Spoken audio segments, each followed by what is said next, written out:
പ്രവാസി സംരംഭകയ്ക്ക് കേരളത്തിൽ വാഹനം രജിസ്റ്റർ ചെയ്യാൻ കഴിയുന്നില്ലെന്ന 24 വാർത്തയ്ക്ക് ഫലം കണ്ടു.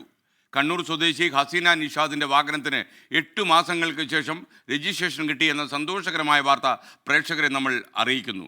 വാർത്ത ശ്രദ്ധയിൽപ്പെട്ട ഗതാഗത വകുപ്പ് മന്ത്രി കെ.ബി. ഗണേഷ് കുമാർ വിഷയത്തിൽ നേരിട്ട് ഇടപെടുകയായിരുന്നു. പ്രവാസി സംരംഭക കണ്ണൂർ സ്വദേശി ഹസീന നിഷാദ് 1.5 കോടി രൂപ മുടക്കിയാണ് ഡിഫൻഡർ എന്ന വാഹനം വാങ്ങിയത്.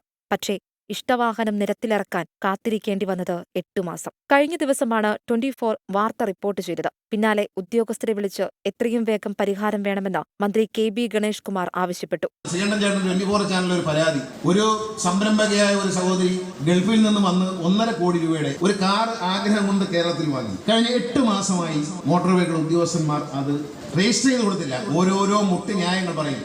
ഇന്നലെ രാത്രി എനിക്ക് വിവരം കിട്ടി.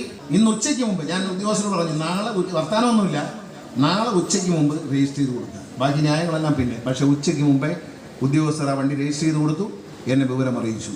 മന്ത്രി ഇടപെട്ടതോടെ ഇന്നലെ തന്നെ രജിസ്ട്രേഷൻ നടപടികൾ പൂർത്തിയായി. DGFT ക്ലിയറൻസിന്റെ പേരിലാണ് കണ്ണൂർ RTO രജിസ്ട്രേഷൻ വൈകിപ്പിച്ചത്. ഇതോടെ ഫാൻസി നമ്പർ ലഭിക്കാൻ അടച്ച പണവും നമ്പറും നഷ്ടമായി. പ്രശ്നപരിഹാരത്തിന് പലതവണ നാട്ടിൽ വന്നു പോയതിന്റെ ചെലവ് വേറെയും. മന്ത്രിയുടെ ഇടപെടലിൽ ഏറെ സന്തോഷമെന്ന് ഹസീന പ്രതികരിച്ചു. News desk 24.